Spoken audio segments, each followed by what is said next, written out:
नमस्कार। देश के करोड़ों नागरिक कोरोना वैश्विक महामारी से बहुत बहादुरी से लड़ रहे हैं। आज जिन hi-tech state of the art testing facility का लॉन्च हुआ है, उससे पश्चिम बंगाल, महाराष्ट्र और उत्तर प्रदेश को कोरोना के खिलाफ लड़ाई में और ताकत मिलने वाली है। साथियों, दिल्ली, एनसीआर, मुंबई और कोलकाता आर्थिक गतिविधियों के भी बड़े सेंटर हैं। यहां देश के लाखों युवा अपने कैरियर को, अपने सपनों को पूरा करने आते हैं। अब तीनों जगह टेस्ट की जो उपलब्ध कैपेसिटी है, उसमें 10,000 टेस्ट की कैपेसिटी और जुड़ने जा रही है। अब इन शहरों में टेस्ट और ज्यादा तेजी से हो सकेंगे। एक अच्छी बात यह भी है कि ये हाईटेक लैब्स सिर्फ कोरोना टेस्टिंग तक ही सीमित रहने वाली नहीं है, और ये बात बहुत महत्वपूर्ण है। भविष्य में हेपेटाइटिस बी और सी, एचआईवी, डेंगू सहित अनेक बीमारियों की टेस्टिंग के लिए भी इन लैब्स में सुविधा उपलब्ध कराई जाएगी। ऐसी व्यवस्थाएं तैयार करने के लिए Indian council of medical research, ICMR, और उससे जुड़े दूसरी संस्थाओं से सभी साथियों को भी मैं बहुत बहुत बधाई देता हूं। साथियों, देश में जिस तरह सही समय पर सही फैसले लिए गए, आज उसी का परिणाम है कि भारत अन्य देशों के मुकाबले काफी संभली हुई स्थिति में है। आज हमारे देश में कोरोना से होने वाली मृत्यु बड़े बड़े देशों के मुकाबले काफी कम है। वहीं हमारे यहां रिकवरी रेट अन्य देशों के मुकाबले बहुत ज्यादा है और दिनों दिन सुधार भी हो रहा है।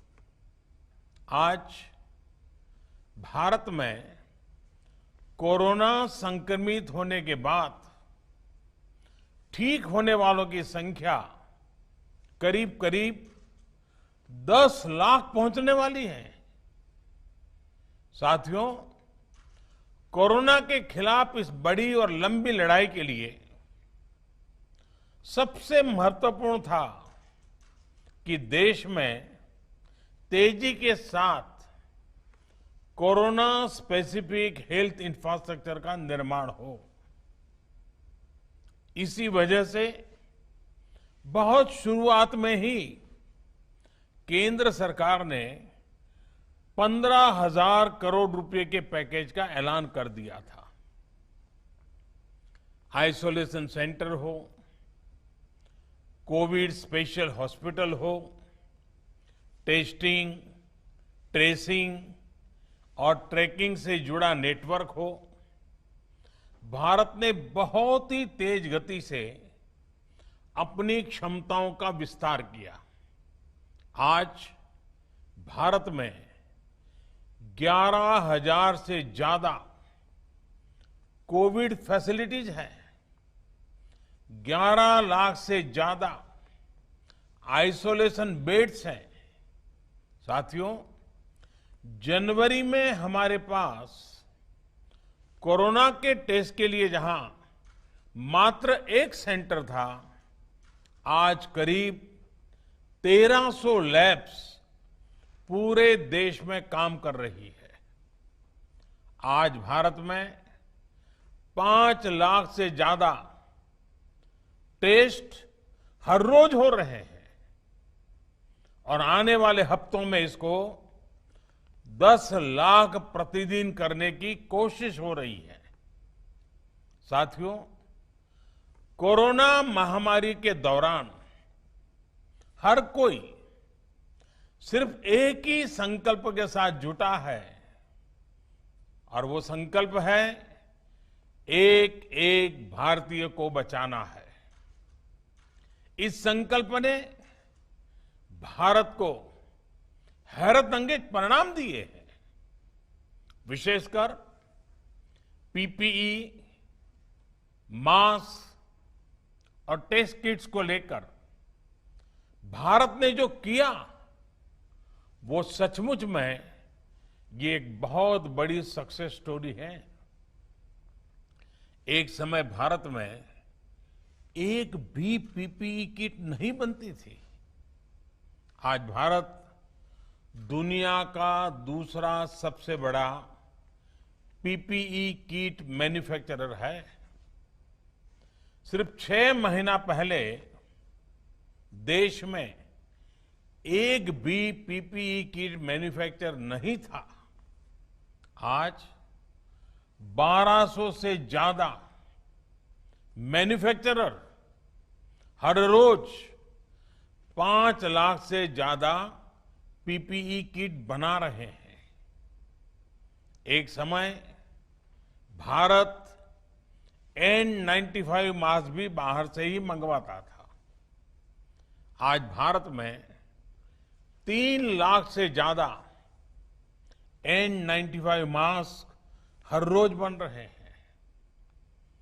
एक समय था जब भारत वेंटिलेटर्स के लिए भी दूसरे देशों पर निर्भर था। आज भारत में हर साल 3 लाख वेंटिलेटर बनाने की प्रोडक्शन कैपेसिटी विकसित हो चुकी है। इस दौरान